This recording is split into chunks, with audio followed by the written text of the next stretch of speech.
لجقي عشق ودلداري لجقي تفريح وياري لباتي بخشيني دلو مستن بياك بدي ياري كورنكي جان تازلاوان دشت سنگر هر بشادي هم روجي بر خدانو شهيد بونا تازادي هم روجي بر خدانو شهيد بونا تازادي شهيد شهيد شهيد رمزي آزادية شهيد تاجي سرورية دنجي هخوازي قلقوا لخنية وداجارية بيري آزادي ويكساني وقلي بديارية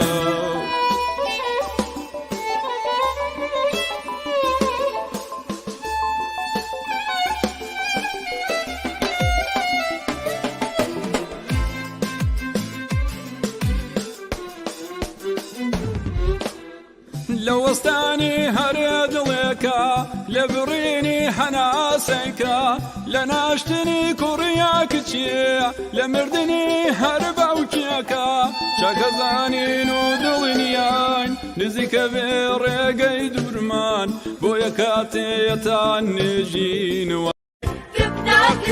كبنا كري ولا زادي نابري ناناي بري ناناي بري زايا ويقل كبنا كري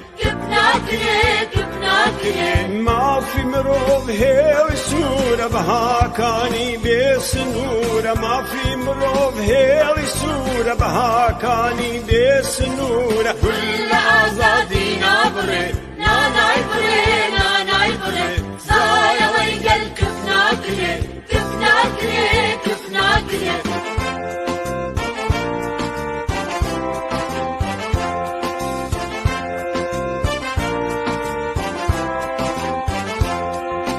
ئێمە هاواری وڵاتین زەنگی کاروانی خەباتین ڕاپەڕینی نیشتمانین سرودی تووڕەی ژیانین ئێمە هاواری وڵاتین زەنگی کاروانی خەباتین ڕاپەڕینی نیشتمانین سرودی تووڕەی ژیانین كل آزادي نابري ناناي بري زايا ويقل كفنا كري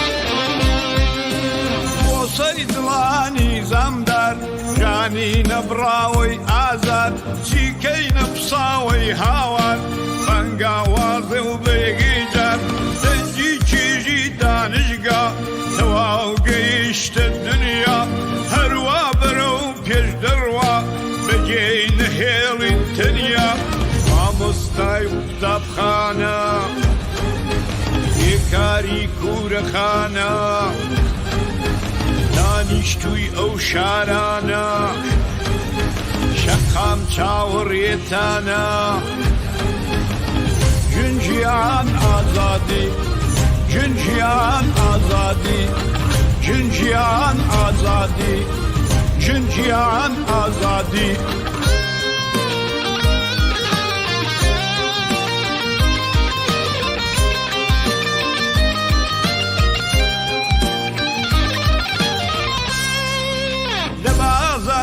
كودران ليرو لويو هندران لكوچي آسنگران بابين اركي سنگران بو زنداني بيميوان بو سر سفري پرلنان بو جيني قش بو هموان دنگمان هلبرين قشمان ورجرجو تير كريكان تاكسي رنج بردوكان دار پێوەی بە پێوەی ناوشار بادەنگتان کەرکا زۆردار ژنجیان ئازادی ژنجیان ئازادی ژنجیان ئازادی ژنجیان ئازادی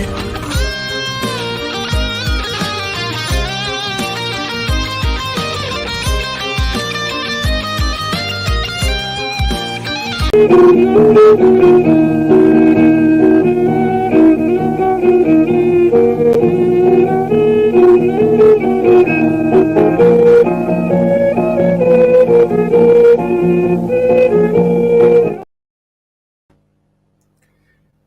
بینەرانی خۆشەویستی تەلەڤیزیۆنی کۆمەڵە سڵاوی گەرمی ئێمەتان پێشکەش بێت بۆ پێشکەشکردنی بەرنامەیەکی تری ڕاستەوخۆ تایبەت بە ناڕەزایەتیەکان و ئاعترازاتی خەڵک لە ناوخۆی ئێران لە تەلەڤیزیۆنی کۆمەڵەوە میوانی کوڕ و کۆمەڵی گەرمی ئێوەی خۆشەویستین.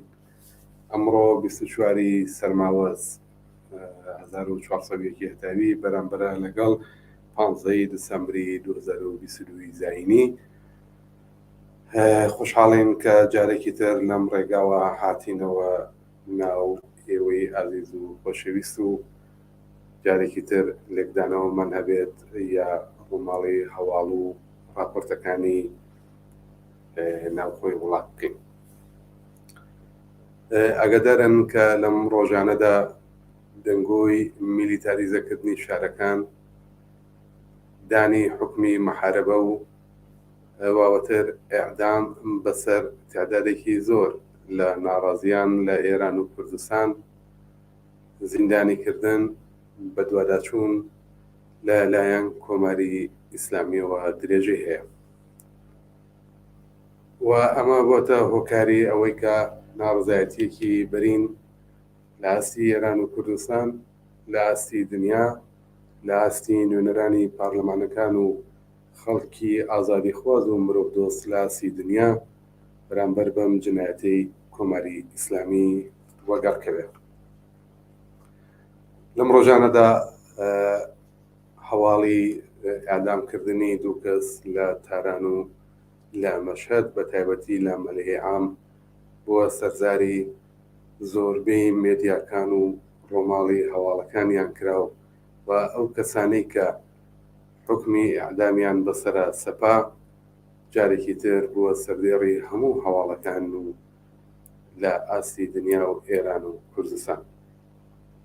ئەگەدار بوون کە لە کوردستانیش چەندین کەس بە حکمی کۆماری ئیسلامی و بە جورمی محاربە حکمی ئاعدامیان بەسەرا سەپا. لەوانە دوو گەنجی لاوی شاری شنۆ، کاک فەرهاد و کاک فەرزادی تەهازادە، کە لە جەرایانی ئاعترازەکانی شاری شنۆ دەست بەسەر کران و پاشان حکمی محاربەیان بەسەرا سەپا و ئێستاش لە بەندیخانەن و بە بێ ئەوەی کە وەکیلێک یا موردی حمایەتی لایەنێکی قانونی لەلایەن بنەماڵی خۆی بێت، ئەم حکومی بەسەرا سەپاوە و قەراروا بوو پێرەکە ئەم حکومە جێبەجێ کرێت بە خۆشیەوە تایسا لە ژێر فشار و گوشاری نهادە بەشەردۆستەکان لە ئاستی دنیا و ئێران و کوردستان، بەتایبەت خەڵکی خۆشەویستی شاری شنۆ کۆماری ئیسلامی دەستی پاراستووە لە بەڕێوەبردننی ئەم جەنایەتە. کلیپێک لە دایکی کاک فەرهاد و کاک فەرزادی خۆشەویستە بینین کە داواکاری یارمەتی و دەستی هاوکاری هەموو ئینسانە مرۆڤ دۆستەکان لە ئاستی دنیا و لە ئێران و کوردستان بە گەرمی دەکشێت بۆ پشتیوانیکردنیان. بینەری ئەو کلیپە بن دێنە وڵات. سلام به مردم ایران. تو رو خدا به داد بچه‌ام برسید. دو تا پسرم بیگناهند، بهشون حکم دادم بدون دادگاه، بدون هیچ مدرکی، بدون هیچ اعتراف، زیر اشکنجه. تو رو خدا به داد پسرم برسید. دو تا پسرم جوونن، بچه هاشون چش انتظارم. یه بچه فرزاد تو راه، تو رو خدا نجاتشون بدید. تو رو خدا پسرم نجات بدید.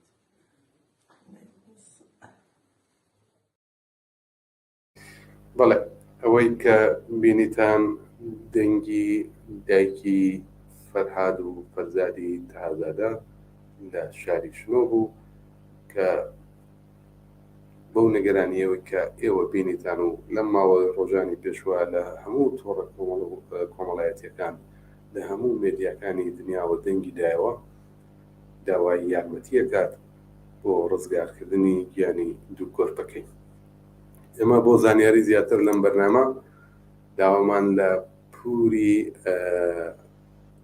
کاک فەرهاد و کاک فەرزادی خۆشەویست بەڕێز پرشنگی پێغامی کردووە کە بێت و دوایین زانیاریەکان لەسەر ئەم دوو ئازیزە بدات بە ئێمە و بە بینەرانی تەلەڤیزیۆنی کۆمەڵە. زۆر بەڕێز پرشنگی پێغامی، زۆر سپاس بۆی کە داوەتی ئێمە قبول کردو لەم بەرنامە بەشدار بوویت. بڵاو بۆ بینەران و بیسەرانی خۆشەویست زۆر سپاس کاگا کوی بەڕێز.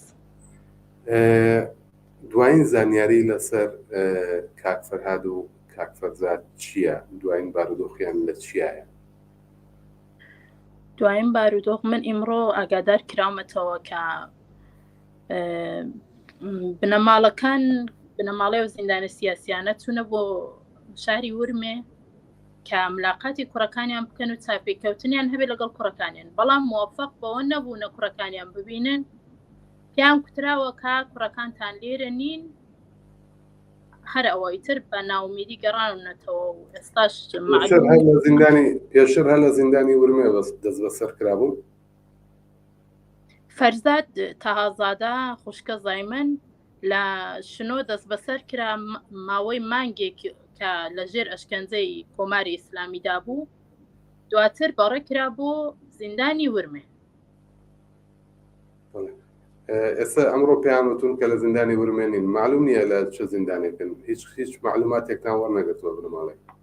ناوەڵا هیچ شتێک. حکمی پێشەوە بچمە سەرەوەی کە بارودۆخیان ئێستا چییە، باری حقوقیان چییە، وانە حەزەکەم بۆ خۆت تۆزێک لەسەر شخصیەت و کارکتێری فەرهاد و فەرزاد بۆمان بدوێی، چۆن بوون لەناو خەڵکە، چۆن بوون پاشان چۆن دەست بەسەر کران لە جەرایانی ئەترازات بوو لەسەر شەقام بوو. حەزەکەم یەک تۆز بۆ خۆت وەکو هەردووکیان خوشکەزاتن حتمما لە نزیکۆیان ناسیت، تۆزێک بۆمان بدوێی لەسەر کاک فەرهاد و کاک فەرزاد. وەڵا فەرهاد و فەرزاد کەسانێکی چۆن بڵام کەسانێکی زیندگی خۆشەویست بوون، ژیانی خۆیان زۆر خۆشەویست، کەسانێک بوون کەسانێکی سادە، کەسانێکی دایم بە ئینێرژی، کەسانێکی پڕ جنب و جوش، کەسانێک بوون کە هیچ کاتێک دڵی هیچ کەسیان لە خۆیان نێشاندووە، تەواوی لە بنەماڵەوە بگرێت لە ڕفیق بگرە، هەموو کاتێک هەموو کەس لە دەستیان ڕازی بووە، هەموو کاتێک لە دڵی بنەماڵە و خەڵکدا خۆشەویست بوونە، وەک تەواوی خەڵکی ئازادیخوازی ئێران وە کوردستان ئەوانیش چوونە لە نێو احترازاتەکاندا شرکەتیان کردووە و ئێستاش تاریخی حوتی 1401 فەرزاد دەست بەسەر کراوە، یەک مانگ لە ئیتلاعات لە ژێر ئەشکەنجەیەکی زۆر خراپا بوو، دواتر ڕەوانەی زیندانی ورمیان کردووە. فەرهادیش تاریخی 22/8 دەستگیر کراوە، ئەویش 7 ڕۆژ لە ژێر ئەشکەنجەیەکی سەخت دابووە، دواتر لە زیندانی شنۆ ئێستا دەست بەسەرە.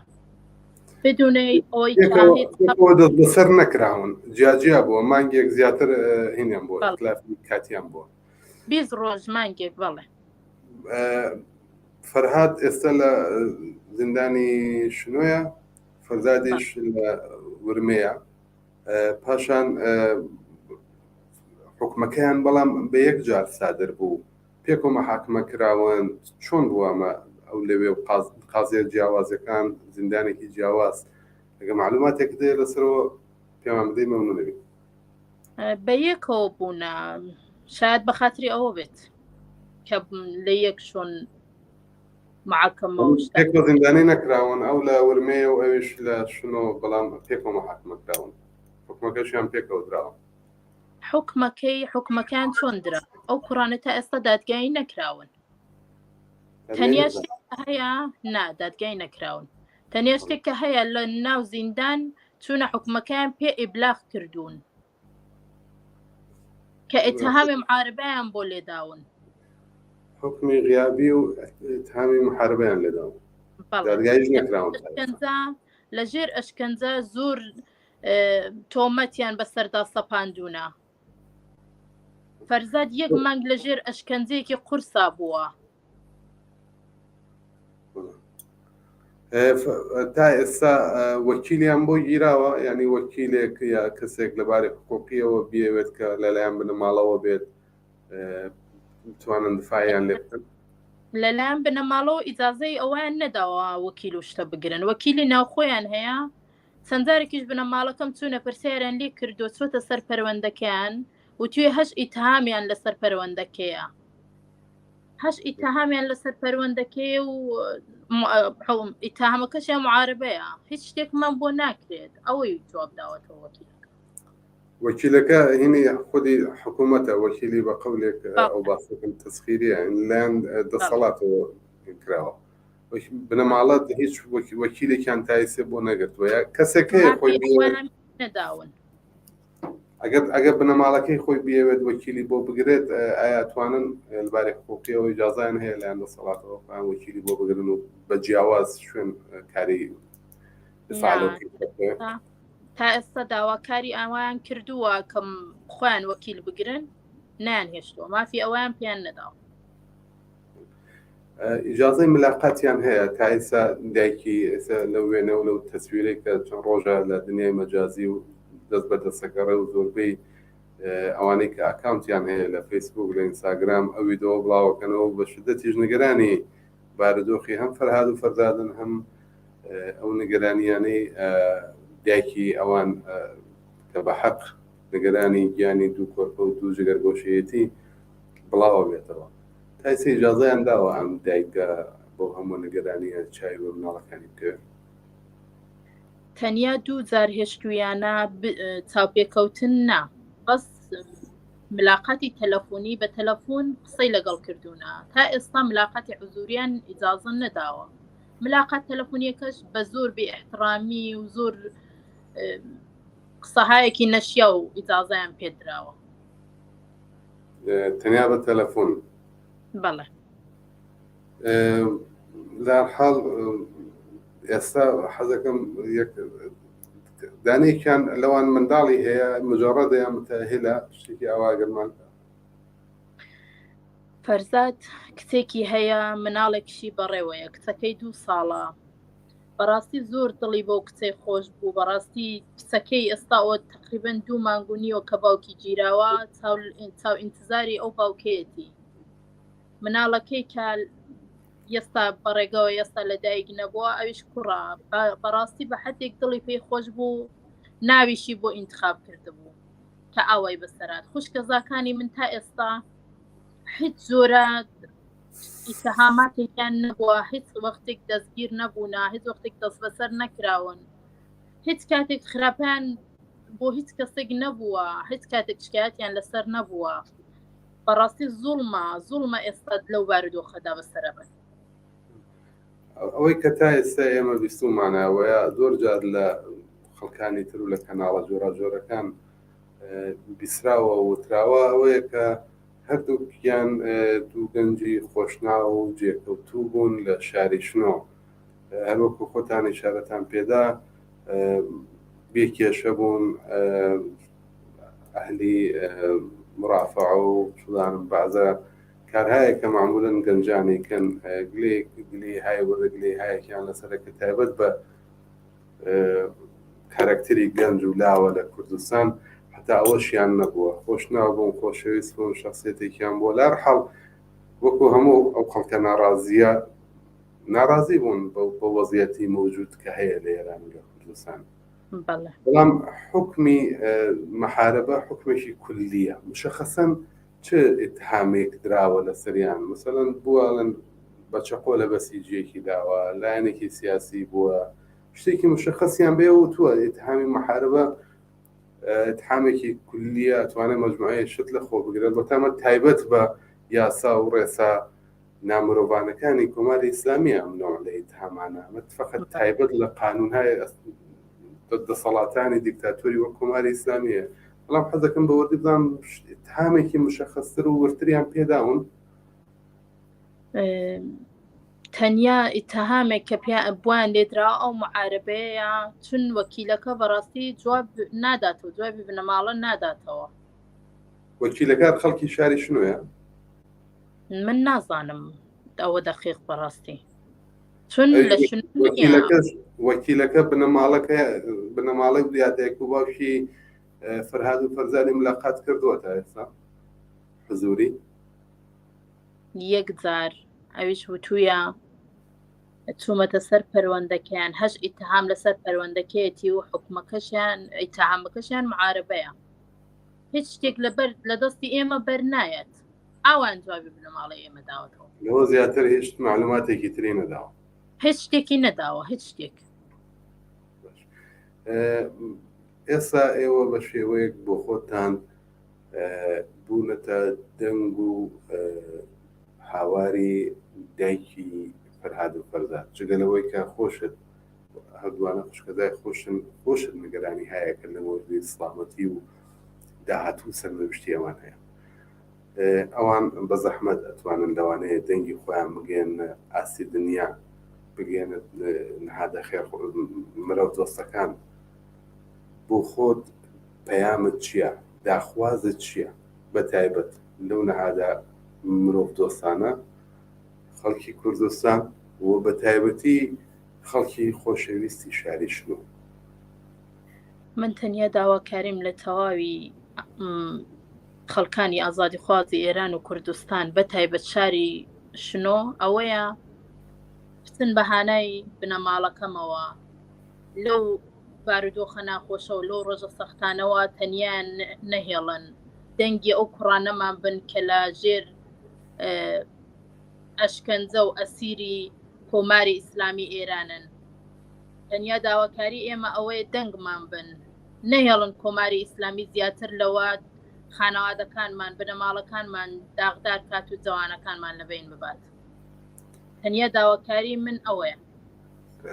یەک پرسیارێک خۆلە با بزانم هەڵوێستی خەڵکی خۆشەویستی شاری شنۆ یەکێک بوو لەو شارانەی کە بەردەوام لەسەر شەقام بوو ئینسانهای خۆشناو مرۆڤ دۆست سیاسی هەموو ئەو شارە لەم مدەتە نیشانی داوە کە گڕکانێکە لە شۆڕەش و لە بەرخودان بزانم هەڵوێستی شاری شنو لەم سەر و بەندەیە بەرامبەر بە بنەماڵەی تایبەتی ئەو چی بۆەوە تەوەقوع لە خەڵکی شاری شنو چی ئێستا؟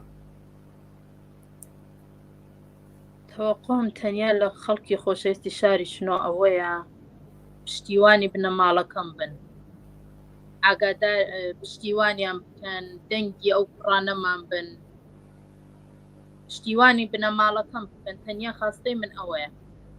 ئێستا لە بارودۆخێکی زۆر ناخۆشدان بنەماڵەکەم کوڕەکانمان دوو برا ئەسیرن ژن و مناڵێن ئاوارەن ماڵیان ئاوارەیە مناڵیان ئاوارەیە بەڕاستی زۆر بارودۆخمان زۆر ناجێگرە و زۆر ناخۆشە.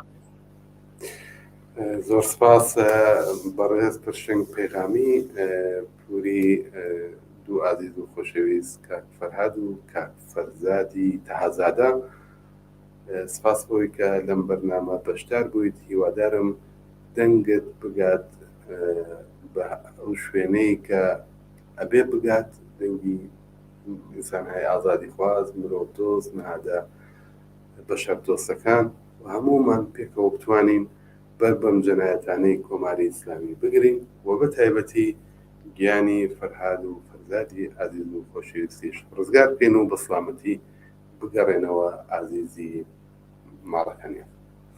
زۆر سپاس بۆی کە بەشدار بوویت. من شتێکی تازەم نەبوو ئەگەر خۆستان زۆر زۆر دڵخۆش بووم کە توانیم بەو جۆرە دەنگم بگێنم. زۆر سپاس. سپاس بۆ ئێوەش سپاس بۆی کە بەشدار بوویت. کات خۆش. زۆر سپاس کات خۆش. بەڵێ بینەرانی خۆشەویست ئەوەی کە بیستان و توێژێک بوو لەگەڵ پووری یاخوشی دایکی دوو ئازیز کاک فەرهاد و کاک فەرزاد خەڵکی شاری شنۆ کە لەم ڕۆژانەی دواییدا بە جورمی محاربە حکمی ئیعدامیان بەسەرا سەپاوە. تەنیا ئەوان نین زۆر کەسی تریکە لە ئاستی دنیا لە ئاستی ئێران و کوردستان حکومێدامیان بەسەرا سەپا و لە ئاستی دنیاش پشتیوانیان لێکەن دەنگیان بڵاوەکەنەوە ناڕەزایەتی دەربڕاوە بە نسبەت ئەو حکومە دژە ئینسانیانە و هیوادارین لەوە بەدواش چڕتر شێلگیرتر لە جاران بتوانین لە کەمپەینهای جۆرا و جۆری ئاعترازی بەشدار بین و ببینە دەنگی ئەو بنەماڵە و مناڵەکانی فەرزادی خۆشەویست و دایک و باوکی باقی زیندانیانێک کە بەتایبەت لە جەرایانی قیامی ژینا ئێستا لە سیاسچاڵەکانی کۆماری ئیسلامین و ڕۆژانە لەژێر ئەشکەنجە و ئازار و تەنانەت تەجاوز دەشان. هیوادارم هەمومان بە ئەحساسی مەسئولیەتەوە بەرامبەر بەم جەنایەتانەی کۆماری ئیسلامی بێدەنگ نەبین و ببینە دەنگی ئەو ئازیزانە. دیارە حکمی ئیعدامی فەرهاد و فەرزاد بە بنەماڵەکەی ڕاگەیەندرابوو. قراروا بوو 2 ڕۆژ لەوە پێش ئەم حکومە بچێتە بواری جێبەجێکردن. بە خۆشحاڵیەوە لە ژێر وشار و فشاری کۆمەڵانی خەڵک لە ئێران و کوردستان و لە دەرەوەی وڵات تا ئێستا و حکومە جێبەجێ نەکراوە. هەروەکو بەڕێز پشنگ پەیغامی ژووتی وەکیلیشان بۆ نەگیراوە، تەنیا بنەماڵەش نین، هەتا ئێستا هیچ کام لە زیندانیانەی سیاسی هیچ کام لەو زیندانیانەی کە بەتایبەت لە جرایانی قیامی ژینا دەست بەسەر کراون و ئێستا لە سیاسچاڵەکانی کۆماری ئیسلامین وەکیلی خۆیانیان نییە و وەکیلەکانیان تەسخیرین لەلایەن کۆماری ئیسلامیەوە بەسەریاندا سەپاوە. ئەگەر ئیجازە بدەن یەک پەیامم بۆ هاتووە، ئەم پەیامە بخوێنمەوە. نووسێتی سپاس بۆ بەرنامەکەتان. ئەو گوێمان لە دەنگی ئەو ئازیزە بوو کە باسی نیگەرانیەکانی بنەماڵەی کاک فەرهاد و کاک فەرزادیە کرد. ناخەژێن بوو. ئێمە هیچ ڕێگایەکمان نییە جگە لە درێژە پێدان بە خەبات. ئەبێ شەقام چۆن نەکەین. ئەینا کۆماری ئیسلامی فەرهاد و فەرزادەکان و محەممەدەکان و سامانەکان ڕۆژانە لەبین دەبا و حکمی ئاعدامیان بەسەرا سەپێنێت. بینەرێکی خۆتان لە ناخۆ. زۆر سپاس بۆ بینەرە. بەڕێزێکی تریش وێنەیەکی بۆ نردوین هی کاک فەرهاد و کاک فەرزاد و کۆمەڵێک لەو بنکراوانەی کە ئێستا لە زیندانەکان و مەحکوم بە ئیعدامن. نسوێتی ئێمە دەبێ هاواری هەموو ئەمانە بین. زۆر سپاس بۆ ئەو بینەرە. بینەرێکی تریشمان پەیامی بۆ نردوین شارێکە. من چاوێک لە شارەکە بکەم، دوای بینینی کلیپێک هیوادارم بتوانم وەک خۆی بیخوێنمەوە، حتمەن بۆتانە خوێنمەوە. کلیپێک ببینن دێنم.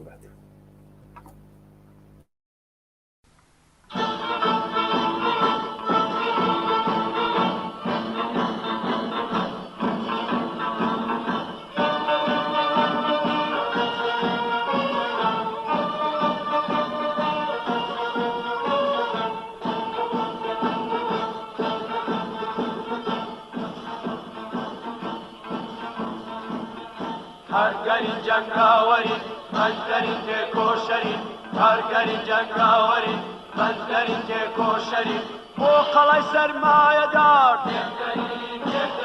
بۆ قەڵای سەرمایەدار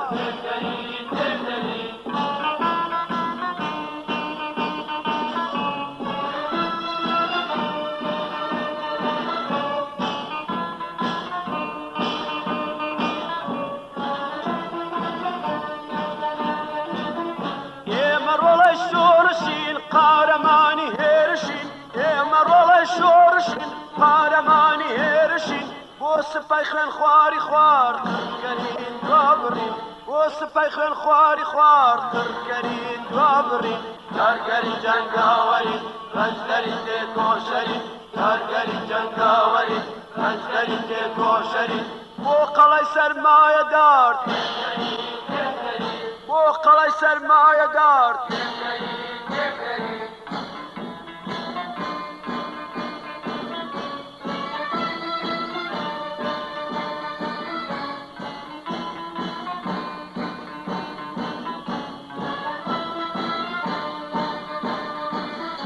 ئیشکەری داهێنەرین ئێمە گەنج و گەوهەرین ئیشکەری داهێنەرین ئێمە گەنج و گەوهەرین بۆ هەموو کردار و کارڕێک خەرین ڕابەرین بۆ هەموو کردار و کارڕێک خەرین ڕابەرین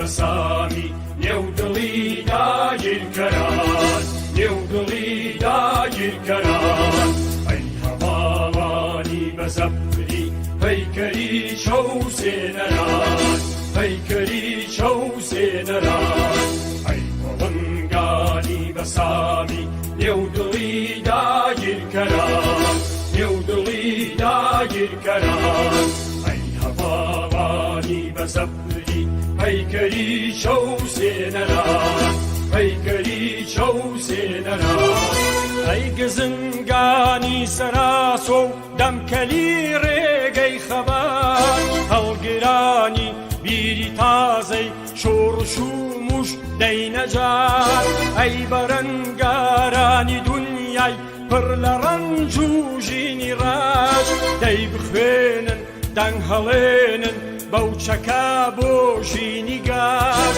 بەوچەکە بۆ ژینی گاش بەوچەکە بۆ ژینی گاش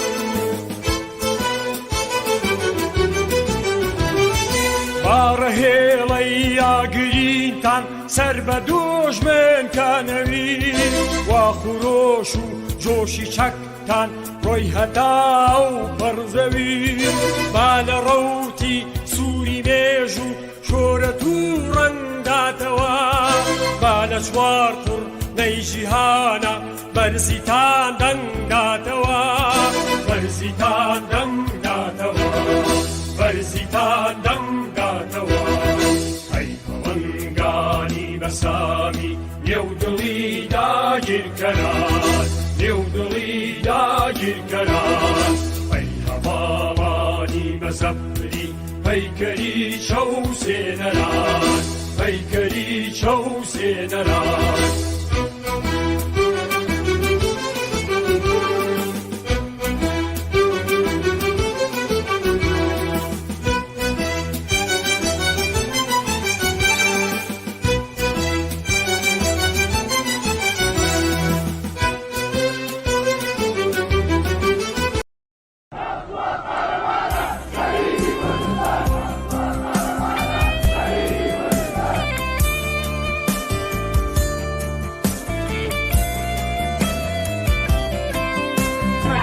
شهید نمره شهید نمره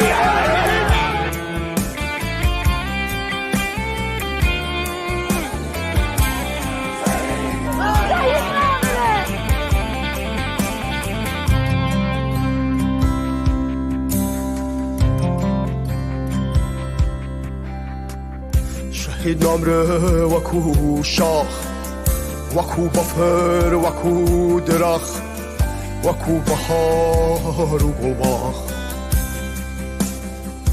شەهید باڵای بەقەد باڵای کوردستانە شەهیدا تینیەتی زەوی ئەشکێنێ پەنجە و دەستە ئازاری خاک ڕاژێنێ سۆمای چا کەم دووە ڕۆژ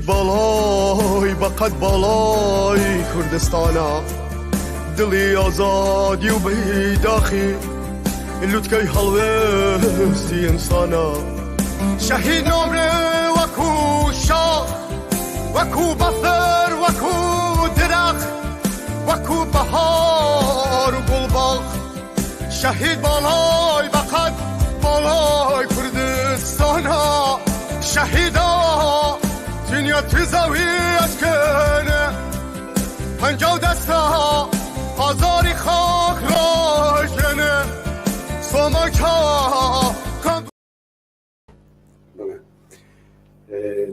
دوو بینەر سێ بینەر پەیامیان نردووە یانێکیان جارێکی تر لە ناوخۆی وڵاتەوە نووسێتی لە شاری سەقز ئێمە خۆمان بە پشتیوانی کاک فەرهاد و کاک فەرزاد دەزانین لە شاریشن و بە پشتیوانی هەموو زیندانیانی قیامی ژینە زۆر بە جوانی کە باسی دەستگیرکردنەمە نووسراوەی ئەم بینەرەیە نووسێتی زۆر بە جوانی کە باسی ئەم قیاماکەن بە ناوی قیامی ژینە ناوی لێبن چیتر ناڕەزایەتی ئاعتراس خۆپیشاندان هەموو ئەوانە لە ئەدەبیاتی زۆر بەمان سڕاوەتەوە کە باسی ئەم سێ مانگاکەین بڵێن سێمان قیامی ژینە ئەم قیامی ژینە دڵیابن سەرەکەوێت خوێنی لاوانمان بە فێڕۆ ناچێت زیندانیانی سیاسی لە بەندیخانە دێنە دەرێ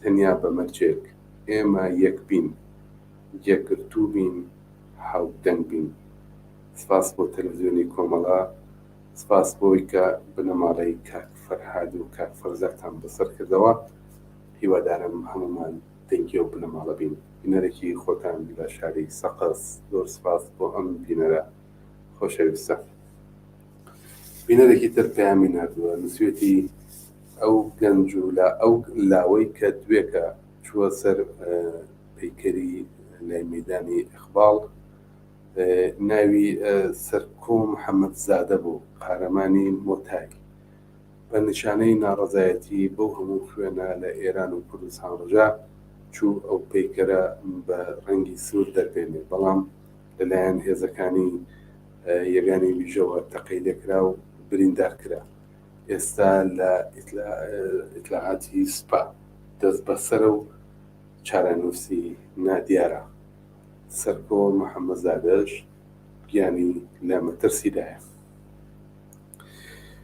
وتم بینەرێکی ترێش پامێکی نردووە شیعرەکە داوای لێکردن کە ئەو شیعرەش بخوێنینەوانێت نووسێتی ئەمە دووەمین جارە ئەینێرم تکایە ئەم شیعرم بخوێن بەسەرچاو هەوڵەدەم هیوادارم توانم وەک خۆی بیخوێنمەوە توتی تێدەکۆشین تێدەکۆشین ناگرین ماتەم نەکەین بەشین لاوی سووری کوردستانین هەڵگری ئاڵای یەکسانین چینی کارگەر و جوتیارین لە نێو جەرگەی بەرخودانین تێدەکۆشین تێدەکۆشین ناگرین ماتەم نەکەین بەشین نان و کار و ئازادی ژین و ئومێد و شادی دروشممانە ئاواتمانە ڕێگای ڕوونی شەهیدانە تێدەکۆشین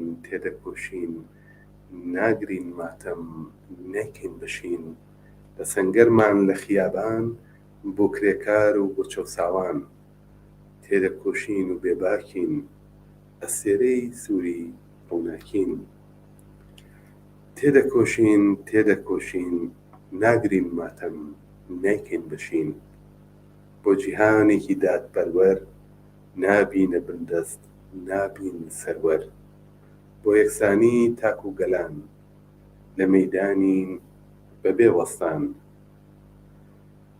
تێدەکۆشین تێدەکۆشین ناگرین ماتەم نەکەین بەشین ڕێگامان سەخت و درێژە پڕ لە کەند و کۆسپ و لێژە بەڵام ئێمە هەر کۆڵ نادەین خوێن دەدەین ڕێگا بەرنادەین تێدەکۆشین تێدەکۆشین ناگرین ماتەم نەکەین بەشین تا کۆشکی زۆردار بڕوخێ تاکو سوسیالیزم بێتەجێ نەمێنێ هیچ کەسی چەوساوە ئاڵای سوورمان هەرشەکاوە. زۆر سپاس بۆ ئەو بینەرەمان کە ئەو شیعرە جوانەی بۆ ناردین. شیعرەکەی پڕمەعنا و پڕمەحتەوا بوو.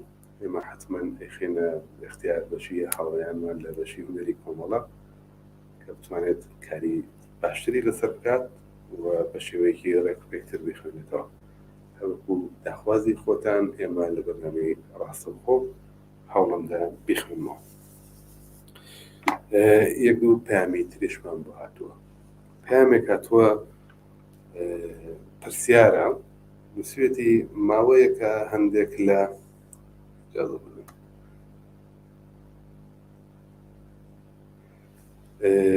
ماوەیەکە هەندێک لە سیاسەتوانان و نمایندەگانی مەجلس لە ئاڵمان توانە کە کەفالەتی فڵانە زیندانی یاکو ئەوەی کە تایبەتی ئەوانەی مەحکوم بە ئەعدامن ئەگرینە ئەستۆ.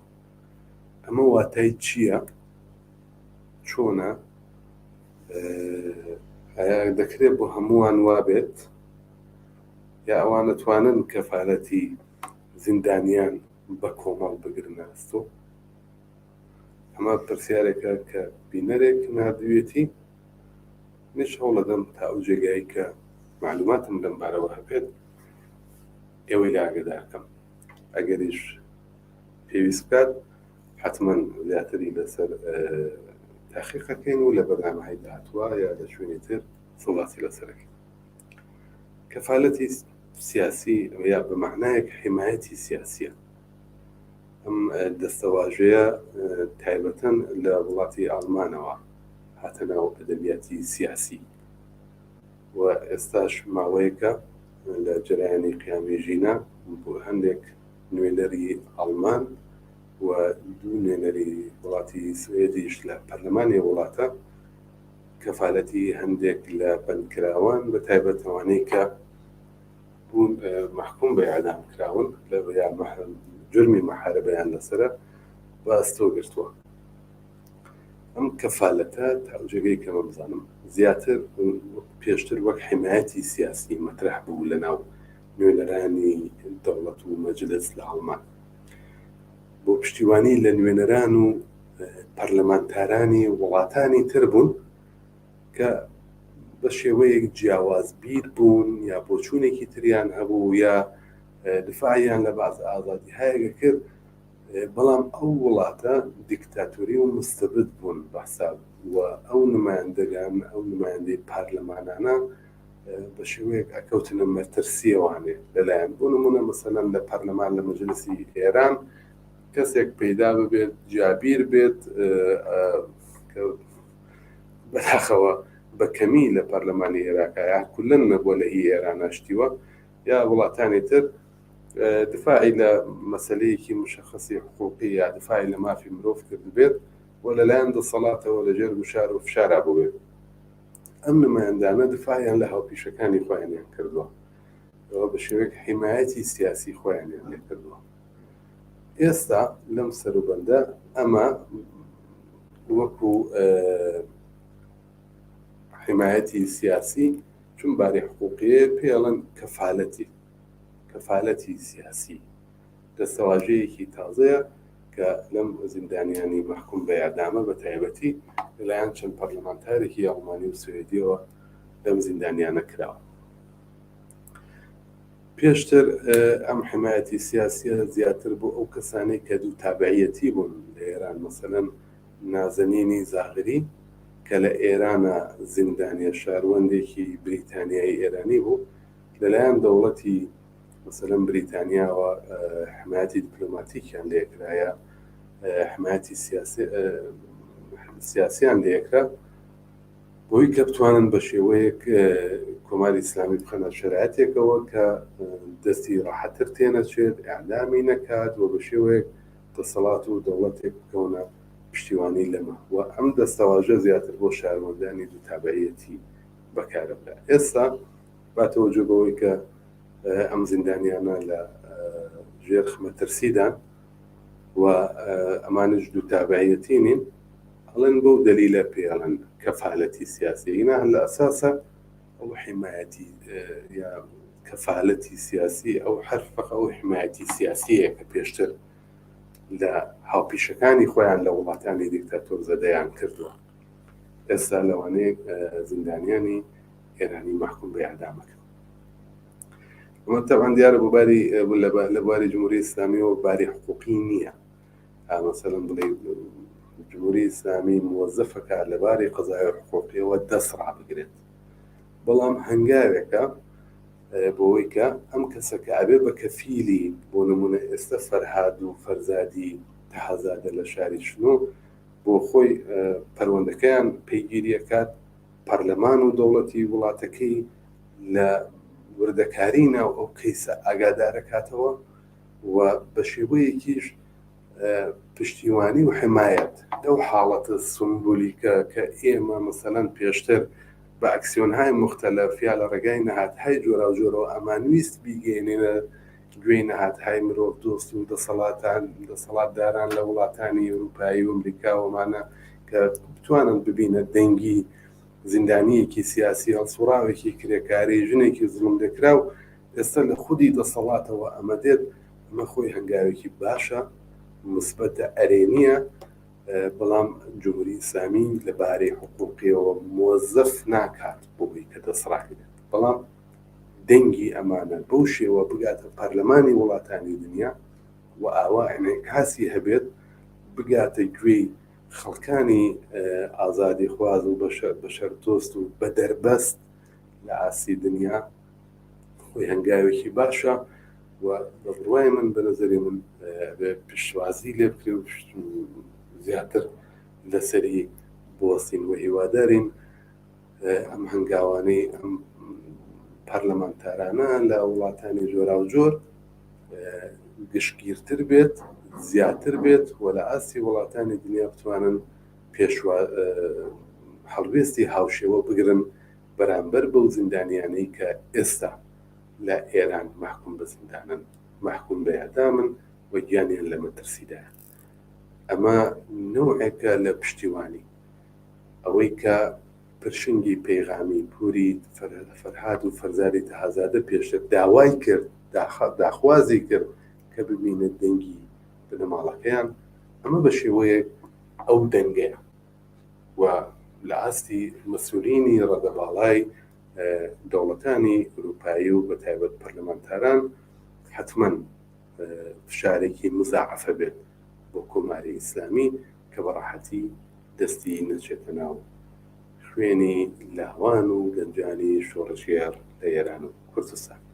کلیپێک ببینن دێنەوە بەلاتە.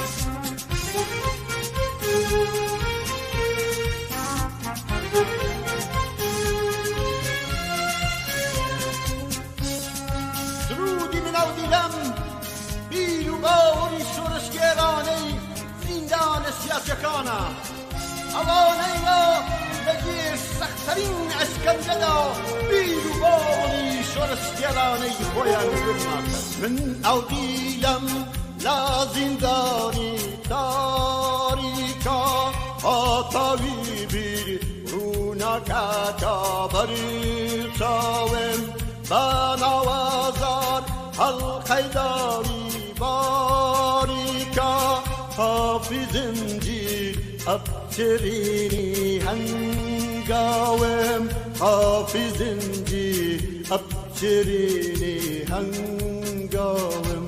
من ئەو دیلەم لا پشورەی تۆڵاوان ئاسۆی هێوای گەشم مەرگی ناکەم ئاسۆی هێوای گەشم مەرگی ناکەم.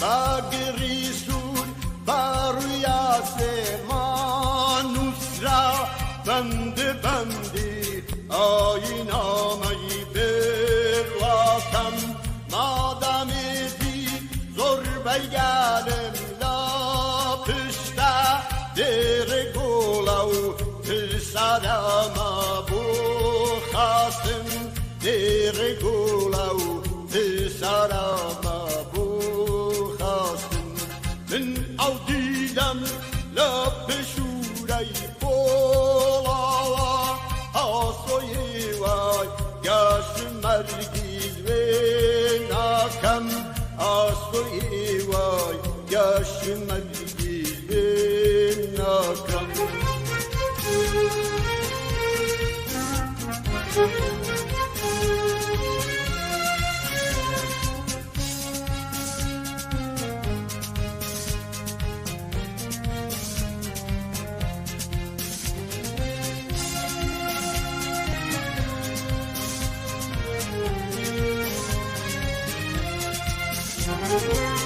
من او دیدم کاسرنجی باکم سلت چاوی پر لقینی زقناکم دامت چیری بەڵێ بینەرانی خۆشەویست پامێکمان بۆ هاتووە سوێتی زۆر سپاس بۆ وەڵامدانەوە بۆ مەسەلەی کەفالەتی نوێنەرانی پەرلەمانی ئەڵمان و سوێر لە ئەعدامیەکان جوابەکەیمان تا حدێک وەرگرت و زانیمان بەڵام بۆ بزانن کە ئەگەر کۆماری ئیسلامی بێوێت جواب نەک بە پارلەمانتەرەکان بە هیچ شێک لە وڵاتانی دنیا ناداتەوە و ئەوەی کە گرنگە مانەوەی خەڵکە لەسەر شەقام و ئەوەی کە ئەتوانێت پشتیوانی ڕاستەقینەی خەڵک بێت زیندانیانی ناڕازی لە زیندان بێت خەڵکە و خەڵکانی خودی ناو ئێران و کوردستان باشترین پشتیوان و هاودەم و هاودەنگی زیندانیانی سیاسی و محکوم بە ئێعدامن. بەڵێ بە دڵنیاییەوە وایە وەش پێمان وایە ئەوەی کە زیاترین تەئسیرگوزارترین و زیاترین ڕۆڵ ئەتوانێت بگێڕێت بۆ ئازادی زیندانیانی سیاسی بۆ بەرگری بە ئێعدام کۆمەڵانی خەڵکن لە ئێران و کوردستان تەنیا بە درێژە پێدانی خەبات و ناڕازایەتیەکانیان بە شێوەگەری جۆراوجۆر لەوانە لەسەر شەقام. بەڕێزێک نووسێتی دوێنەکە ئێران نەڵام چەنە کاتمەوە ئێران لە کۆمسیۆنی مافی ژنان کرا دەرەوە لە ڕێکخراوی نێونەتەوەیی. ئەمە تا چەندێک تەئسیریە. ئەمڕۆژ هەواڵێکمان پێگەیشت گوایە هۆلەند سەفیری ئێرانی لە وڵاتە بانکێش کردووە بۆی کە نەقزی حقوقی بەشەرە کات و دژ بەو ئێعدامانە ئەحزاری کردووە. هەروەکو پێشتر وتم ئەوە هەنگاوگەلێکی باشن ئەوەی کە وڵاتی هۆلەند سەفیری جمهوری ئیسلامی بانگەکە و محتەرزە بێت بەنسبەت ئەو هەموو جەنایەتی کە لەسەر خیابان و لە زیندانەکان بە ئێعدام و بە شکنجە و بە تەجاوز کۆماری ئیسلامی کرد. پێشتر کەمتر شتیوا ڕوویداوە. ئەم جەنایەتانە ئێستا کۆماری ئیسلامی بە ئاسانی بووی ناچێتە پێش. ئەوەی کە ئێستا لە ئاستی دنیا ئەمە دەنگدانەوەی داوە نەتیجەی ئەو ئاعترازە جەماوەریانەیە کە خەڵک لەسەر شەقام ماوەی 3 مانگ درێژەیان پێدا بەبێ وچان مانگرتنەکان، داخستنی دوکان و بازاڕەکان، مانەوە لەسەر شەقام، شوعار نووسیەکان، هەموو ئەو ناڕەزایەت لابردنی لەشکەکان، ئاعترازی دانش ئاموزان و مانگرتنی دانشگاکان تەواوی ئەوانە هۆکار بوون کە ئەم دەنگە بە شێوەیەکی بەرینتر و ڕەساتر و محکەمتر لە جاران دادبەگوێی دنیای دەرەوە بە تایبەت نەهادا بە شەردۆستەکان. هەر بۆیە ساڵێک لەموبەر کە بەناحەق بە ناڕەوا کۆماری ئیسلامی بوو بە یەکێک لە ئەندامانی کۆمسیۆنی مافی ژنان لە ڕێکخراوەی نێونەتەوەیی ساڵێکی بەسەر تێنە پەڕی بوو. خۆ پێش ئەوەش جەنایەتەکانی کۆماری ئیسلامی بەنسبەت مەسەلەی ژنانەوە ڕوون و ئاشکرا بوو بۆ هەموو وڵاتانە، بەڵام لە بوو بە ئەندام بەڵام دوایەم اعترازاتانە وە لە نتیجەی ئەم اعترازاتانە وە لە نتیجەی ناڕەزایەتی ژنان و کچانی ئێران و کوردستان پێشەنگبوونیان ڕێبەربوونیان لەم اعترازاتە جارێکی تر ئەم ڕێکخراوەیە پێداچوونەوەی بۆ بڕیارەی خۆی کرد و بە 29 ڕێی موافق لەگەڵ 8 ڕێی مخالف بە 16 ڕێی ممتەناع کۆماری ئیسلامی وە دەرنرا لەو ڕێکخراوەیی کە نابێت لەوێ بێت. حکوومەتی جمهوری ئیسلامی پێش هەموو شتێک حکوومەتێکی زدی ژنە نابێت لە ڕێکخراوەیەک بێت ئەگەر بە فۆرمالیتەش ئەگەر سمبۆلیکیش دروست بوو بێت بۆ دفاع لە مافی ژنان لە بواری کۆمەڵایەتی واگووری جێگەی ئەو شوێنە نابێت کۆماری ئیسلامی و دەسەڵاتانی دیکتاتۆر بەتایبەت ئاینی بێت. ئێمە وردە وردە هاتینە کۆتاییم بەرنامە بەڵام ئەوە بڵین کە نەتیجەی ئاعترازات و ناڕەزایەتیە جەماوەریەکان بووەتە هۆکار بۆ ئەوەی کە لە ئاسی دنیاشە تەنانەت ئەوانەی کە لە پلەپایی مەقاماتی سیاسی وڵاتانی ئەوروپاییشن بێنە سەر خەت و دفاعکەن لە قیامی ژینە دڵنیا بن بە درێژە پێدان بە قیامی ژینە و بە ڕەچاوگرتنی ڕێگە و شوێن یا تاکتیکگەلی جۆرا و جۆر بۆ درێژە بەم خەباتە کۆماری ئیسلامی نەهایەتەن بە چۆک تا دێ و ئەوەی کە سەر دەکەوێت کۆمەڵانی خەڵکن لە ئێران و کوردستان.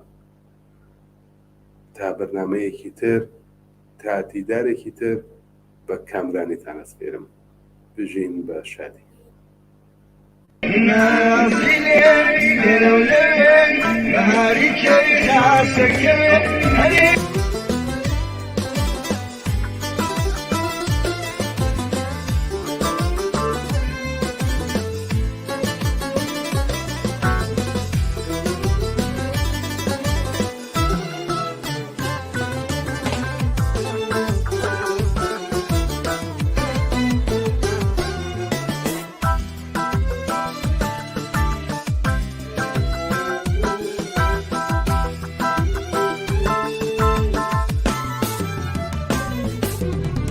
لجگەی عشق و دڵداری لجگەی تەفریح و یاری لە بەتی بەخشینی دڵ و مەستان بە یەک بەدی یاری کوڕەنکی ژان تازە لاوان دەچنە سەنگەر هەرێ بە شادی هەموو ڕۆژێ بەرێ خوددانە و شەهید بوونە تا ئازادی هەموو ڕۆژێ بەرێ خوددانە و شەهید بوونە تا ئازادی. شهید شهید شهید رمزی آزادیه شهید تاجی سروریه دنگی حق خوازی گلکوا لخنی او داجاریه بیری آزادی و یکسانی بو گلی بدیاریه.